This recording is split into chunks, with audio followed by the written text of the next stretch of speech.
नमस्कार साथियों, आप सभी का स्वागत है देवेंद्र सर ऑफिशियल में। और हम हर रोज की तरह बेस्ट करंट अफेयर्स सबसे पहले सिर्फ 10 मिनट में आपके लिए लेकर आए हैं। आज की तारीख है 12 जून 2020। अगर आपको मेरे वीडियोस पसंद हो तो प्लीज लाइक और शेयर करना मत भूलिएगा। और शुरू करने से पहले हम आपको देते हैं एक महत्वपूर्ण जानकारी इसलिए है क्योंकि आप इसी के लिए पढ़ते हैं। इट मीन्स नोटिफिकेशन और जॉब।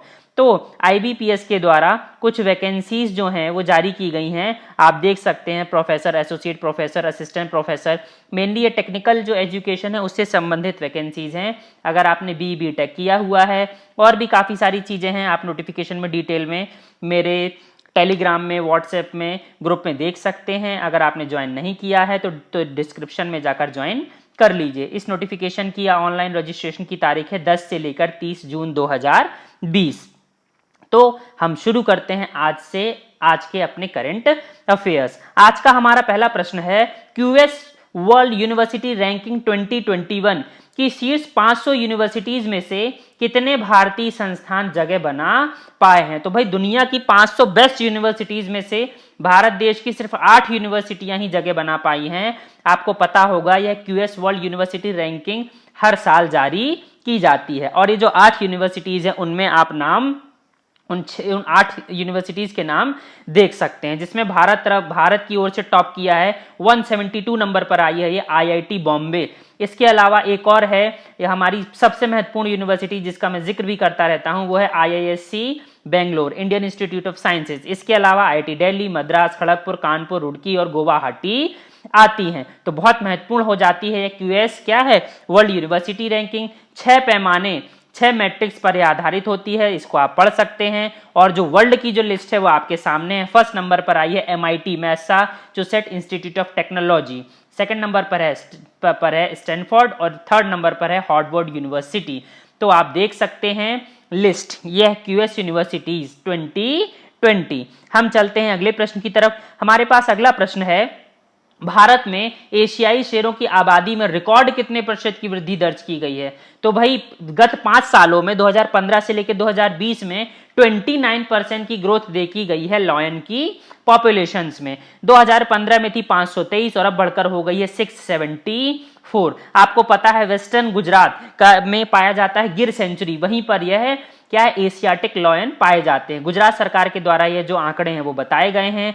आपको यह भी पता होना चाहिए कि न सिर्फ जनसंख्या वृद्धि हुई है, बल्कि जो लॉयन के लिए इलाके संरक्षित किए गए उसमें भी 36% की बढ़ोतरी दर्ज की गई है। 22,000 स्क्वायर किलोमीटर से बढ़कर 30,000 स्क्वायर किलोमीटर का ये एरिया हो गया। आप देख सकते हैं गिर वाइल्ड लाइफ सेंचुरी। साथ ही साथ आप देखिए गिर पड़ता है गुजरात में। गुजरात के मुख्यमंत्री हैं विजय रूपानी और राज्यपाल है आचार्य देवव्रत। भारतीय जनता पार्टी की सरकार है। गिर सेंचुरी की लोकेशन आप सामने देख सकते हैं। चलिए हम चलते हैं अगले प्रश्न की तरफ। अगला प्रश्न है हमारे पास कि गृह मंत्रालय के द्वारा, मिनिस्ट्री ऑफ होम्स अफेयर्स के द्वारा स्वतंत्रता सेनानियों के कल्याण के लिए किसकी अध्यक्षता में एक समिति का गठन किया गया है? तो भाई नई समिति बनी है हमारे गृह राज्य मंत्री जी किशन रेड्डी की अध्यक्षता में। इसे यह भी कहा जा सकता है कि जी किशन रेड्डी समिति किस विषय पर बनाई गई है? तो किस विषय पर बनाई गई है? स्वतंत्रता सेनानियों के कल्याण के लिए। या आपसे यह भी पूछा जा सकता है कि जी सतीश किशन रेड्डी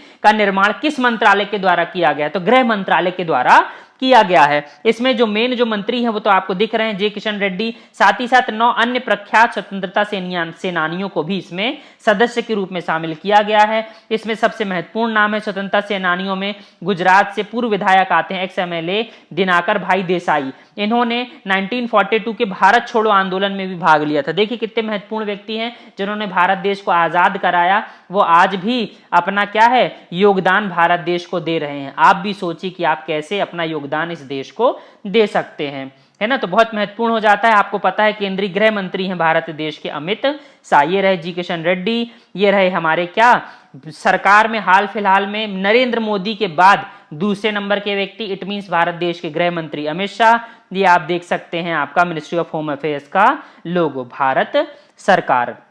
अगले प्रश्न की तरफ चलिए। Credit rating agency Standard and Poor's ने भारत की सोवरेन रेटिंग को कितने प्रतिशत पर बरकरार रखा है? देखिए बहुत महत्वपूर्ण प्रश्न है यह। सोवरेन रेटिंग में आपको पहले भी बता चुका हूं, यहां पर स्टैंडर्ड एंड पुअर्स ने BBB- मतलब जैसी पहले थी उसी को क्या है बरकरार रखने की कोशिश की। उन्होंने यह कहा है कि भारत देश की अर्थव्यवस्था और राज्य की स्थिति बहुत ही जल्द क्या है स्थिर हो जाएगी। मतलब ये जो कोरोना का पेंडेमिक आप देख रहे हैं, जो हमारा 4 से 5 माह बिल्कुल पूरी तरह से डिस्ट्रॉय हो चुकी इकोनॉमी, वह फिर से क्या होगा, फिर से ऑटोमेटिक अपने आप में अपनी पुरानी रफ्तार में आ जाएगी। 2021 के फाइनेंशियल ईयर में सुधार की उम्मीद है और पुनः अच्छी खासी ग्रोथ रेट यह प्राप्त करेगी। ये मैं आपको पहले क्वेश्चन बता चुका हूं कि देखिए कितना कहा था स्टैंडर्ड एंड पुअर्स ने कि हमारी गिरावट देखने को, तो 5% तक 2021 में गिरावट देखने को मिली थी। आपको पता था इस साल के फाइनेंशियल ईयर में भारत देश की ग्रोथ रेट थी 4.2%। इट मींस 11 सालों में सबसे कम। आपको याद होगा कुछ दिन पहले ही क्रेडिट रेटिंग एजेंसी मूडीज ने सोवरेन रेटिंग को भारत देश को क्या BAA2 से BAA3 कर दिया था। तो मैंने यहीं पर आपको स्टैंडर्ड एंड पुअर्स का बता दिया BBB- और यहीं पर मैंने कंक्लूड कर दिया मूडीज का BAA3। ठीक है भाई। सोवरेन रेटिंग आप देख सकते हैं किसी भी देश की संप्रभु इकाई की साख के स्वतंत्र विश्लेषण, अर्थात भविष्य में वह देश अपनी देनदारियों को चुका सकता है कि नहीं, वह यह बताती है। चलिए हम चलते हैं अगले प्रश्न की तरफ। हमारा अगला प्रश्न है garden rich ship builders and engineering limited it means GRSE ने फास्ट पेट्रोल वेसल्स श्रृंखला का 5वां और आखिरी पोत भारतीय तटरक्षक बल को सौंपा है। उसका नाम बताइए। बहुत महत्वपूर्ण प्रश्न है ये। उसका नाम है भाई ICGS कनकलता बरुआ। तो बहुत महत्वपूर्ण है। 5वां जहाज है, अच्छी खासी स्पीड भी है कि 34 नॉटिकल मील की अच्छी खासी रफ्तार है, हुगली तट पर है ये है, और 105वां पोत है ये किसका, PSU शिपयार्ड्स का। अब देखिएगा ये आप शिपयार्ड देख सकते हैं, कोस्टल गार्ड का है ना। इसके अलावा ये इसे समर्पित किया जा रहा है, आप इसे भी देख सकते हैं। इसके अलावा इससे पहले जो 5 हैं शामिल थे आप उनको देख सकते हैं, ICGS Priyadarshini, ICGS Annie Besant, ICGS Amrit Kaur, और इसके अलावा एक चौथा है बोट यार्ड, इसे सेशल्स कोस्ट गार्ड को दिया जाएगा। अभी दिया नहीं गया है, कहीं कोई अच्छा मौका मिलेगा तो दिया जाएगा। गार्डर शिपयार्ड जो बिल्डिंग उसका है जो मुख्यालय है वो कोलकाता में पड़ता है, और इसके हाल फिलहाल में CMD है विपिन कुमार सक्सेना। आप गार्डन रिच शिप बिल्डर्स का क्या है लोगो देख सकते हैं, साथ ही देख सकते हैं आप हमारे क्या है नौसेना प्रमुख एडमिरल करमवीर सिंह को। अगले प्रश्न की तरफ चलते हैं। अगला प्रश्न है हमारे पास, भारत सरकार ने वर्ष 2020-21 के लिए प्रधानमंत्री कृषि सिंचाई योजना के प्रति बूंद अधिक फसल इट मींस पर ड्रॉप मोर क्रॉप घटक के तहत राज्य सरकारों को कितने करोड़ रुपए आवंटित किए हैं। तो भाई प्रधानमंत्री कृषि सिंचाई योजना पर ड्रॉप मोर क्रॉप मिशन के तहत 4000 करोड़ रुपए, देखिए अच्छा खासा अमाउंट है, यह जारी किया गया है। इसका उद्देश्य यह है कि क्या है सूक्ष्म सिंचाई प्रौद्योगिकियों का विकास करना, मूलतः ड्रिप और स्प्रिंकलर का, ताकि सीधा सीधा पानी जड़ों में पहुंचाया जाए। आपको पता है ड्रिप टेक्निक से बहुत कम मात्रा में 110 मतलब एक 10 मतलब सिर्फ 10% पानी से ही आप उतनी ही अच्छी फसल प्राप्त कर सकते हैं जितना कि आप ऐसे ट्यूबवेल लगाकर पूरे के पूरे खेत को भर कर देते हैं। तो देखिए कितनी बचत है किसकी, पानी की। आप देख सकते हैं कैसे यह ड्रिप तकनीक और स्प्रिंकलर तकनीक कार्य करती है। इसके अलावा आप देख सकते हैं प्रधानमंत्री कृषि सिंचाई योजना, इसकी जो टैग लाइन है वो हर खेत को पानी, मोर ड्रॉप पर ड्रॉप। अगले प्रश्न की तरफ चलते हैं। अगला प्रश्न है बांस आयात पर लगने वाले शुल्क को 10% से बढ़ाकर कितना कर दिया गया है। तो 25% कर दिया गया है ताकि घरेलू बांस का ज्यादा से ज्यादा उपयोग किया जा सके। एक चीज आपको याद रखनी चाहिए कि बांस क्या है, एक घास। मैं फिर से कह रहा हूं बांस एक घास है, कोई पौधा नहीं है, और दुनिया में सबसे तेजी से बढ़ने वाली यह घास है। अगले प्रश्न की तरफ चलते हैं। नेशनल फर्टिलाइजर्स लिमिटेड ने युवाओं को विभिन्न ट्रेड इट मींस विषयों में प्रशिक्षण प्रदान करने के लिए किस ITI के साथ समझौता किया है। तो भाई नांगल पंजाब के ITI के साथ समझौता किया गया है। कौशल भारत मतलब स्किल इंडिया को आगे बढ़ाने के लिए ये प्रोग्राम किया जा रहा है। पंजाब के मुख्यमंत्री कैप्टन अमरिंदर सिंह और पंजाब के राज्यपाल हैं BP बदनौर सिंह। NFL बहुत महत्वपूर्ण है। NFL से एक करंट अफेयर में पिछला आपको याद कराना चाहूंगा। नए इसके क्या है MD और CEO बनाए गए थे या CMD बनाए गए थे जिनका नाम था वीरेंद्र नाथ दत्त। तो बहुत महत्वपूर्ण थे, आप देख सकते हैं वीरेंद्र नाथ दत्त को। मिनी रत्न कंपनी है ये भारत देश की NFL। इसका जो मुख्यालय है वो नोएडा में, स्थापना हुई थी 1979 में। लोगो आपके सामने है। अगले प्रश्न की तरफ चलिए। Court of arbitrate for sports के द्वारा पूर्व यूरोपियन हाई जंप के चैंपियन अलेक्जेंडर स्टोव पर प्रतिबंधित पदार्थ का या डोपिंग का सेवन करने या प्रयास करने पर कितने साल का प्रतिबंध लगा दिया गया है। तो भाई अलेक्जेंडर जी के ऊपर 4 साल का प्रतिबंध लगा दिया गया है। 2010 में यूरोपियन चैंपियनशिप भी जीत चुके हैं।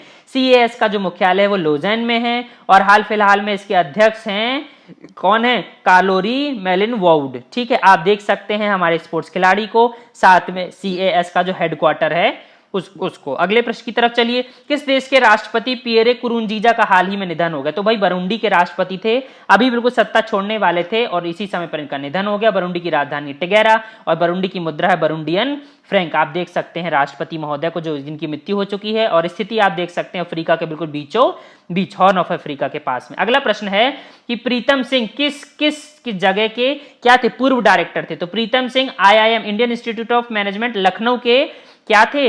डायरेक्टर रहे पूर्व। इनका हाल फिलहाल में निधन हो गया है। बहुत महत्वपूर्ण व्यक्ति थे, बहुत सारी महत्वपूर्ण घटनाओं से क्या थे, ये समितियों से जुड़े हुए थे, बहुत सारे इनको पुरस्कार भी मिले थे। आप चाहें तो पढ़ सकते हैं। हम अगले प्रश्न